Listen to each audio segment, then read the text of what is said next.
Assalamualaikum warahmatullahi wabarakatuh. Kami dari kelompok 14 yang beranggotakan Nurul Ajijah, Nur Hikmah, dan Nur Halisa. Pada video kali ini kami akan membahas tentang pencemaran lingkungan. Pencemaran lingkungan adalah masuk atau dimasukkannya makhluk hidup, zat, energi, atau komponen lain ke dalam lingkungan, atau berubahnya tatanan lingkungan akibat kegiatan manusia atau proses alam, sehingga kualitas lingkungan turun sampai ke tingkat tertentu yang menyebabkan lingkungan menjadi kurang atau tidak dapat berfungsi lagi sesuai peruntukannya. Pencemaran lingkungan terbagi menjadi 3, yakni pencemaran tanah, pencemaran air, dan pencemaran udara. Pencemaran tanah merupakan masuknya bahan kimia beracun, polutan atau kontaminan dengan konsentrasi yang cukup tinggi di dalam tanah, sehingga berpotensi menimbulkan dampak gangguan kesehatan manusia serta kesehatan ekosistem. Selanjutnya ada pencemaran udara. Pencemaran udara adalah suatu kondisi di mana kehadiran satu atau lebih substansi kimia, fisik, atau biologi di atmosfer dalam jumlah yang membahayakan. Nah, pencemaran udara ialah perusakan terhadap kualitas udara. Kerusakan kualitas ini disebabkan oleh berbagai sumber, baik sumber biologis maupun non-biologis. Polusi udara dapat bersumber dari berbagai macam seperti asap kendaraan bermotor, asap pabrik, limbah industri, limbah rumah tangga, dan lain sebagainya. Pencemaran air adalah pencemaran badan air seperti lautan, laut, danau, sungai, air tanah, dan lainnya, yang biasanya disebabkan oleh aktivitas manusia. Perubahan dalam sifat fisik, kimia, atau biologis air akan memiliki konsekuensi yang merugikan bagi organisme hidup. Pencemaran air adalah masuknya komponen energi atau zat tertentu ke dalam air oleh kegiatan manusia, sehingga mengakibatkan kualitas air turun sampai tingkat tertentu dan tak bisa digunakan sesuai peruntukannya. Sumber pencemaran air kebanyakan berasal dari sampah rumah tangga dan juga limbah pabrik yang sengaja dibuang ke wilayah perairan. Berikut hasil observasi tentang pencemaran lingkungan yang ada di kota Banjarmasin dan sekitarnya.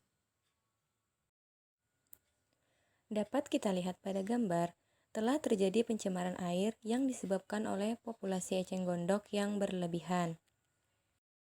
Eceng gondok, selain memiliki banyak dampak positif, juga dapat menyebabkan pencemaran air jika populasinya dalam jumlah banyak atau melebihi kapasitas. Adapun dampak negatif yang ditimbulkan dari pencemaran air akibat eceng gondok diantaranya adalah mengurangi jumlah oksigen dan cahaya yang masuk ke dalam air. Karena pertumbuhan eceng gondok yang sangat cepat, tumbuhan ini bisa menutupi seluruh permukaan air. Akibatnya, jumlah cahaya yang masuk ke dalam air akan semakin berkurang karena terhalangi, dan tingkat kelarutan oksigen juga akan ikut berkurang. Selain itu, eceng gondok juga mempercepat proses pendangkalan air. Eceng gondok bisa merusak lingkungan di sekitar perairan dan menyebabkan kedangkalan air. Hal ini disebabkan karena eceng gondok yang sudah mati akan tenggelam dan menumpuk di dasar perairan lalu menyebabkan pendangkalan air. Dan juga eceng gondok merusak estetika perairan. Jika di daratan ada rumput liar, maka di perairan eceng gondok adalah rumput liarnya. Untuk itu perlu adanya penanganan supaya perairan tetap terlihat indah. Banyaknya aktivitas dari kegiatan manusia tidak jarang menghasilkan material berupa benda sisa yang secara terus-menerus akan menjadi tumpukan di alam. Benda sisa yang tidak berguna dan tidak diinginkan dalam jangka panjang akan menjadi permasalahan yang serius, yang harus dilakukan pencegahan dan diberi perhatian serius.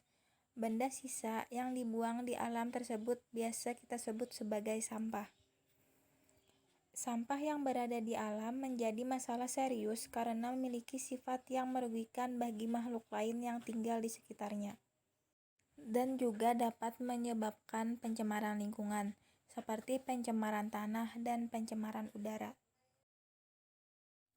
Banyaknya sampah yang menumpuk dapat mencemari tanah dan mencemari udara. dan menjadikan lingkungan tersebut tidak sehat.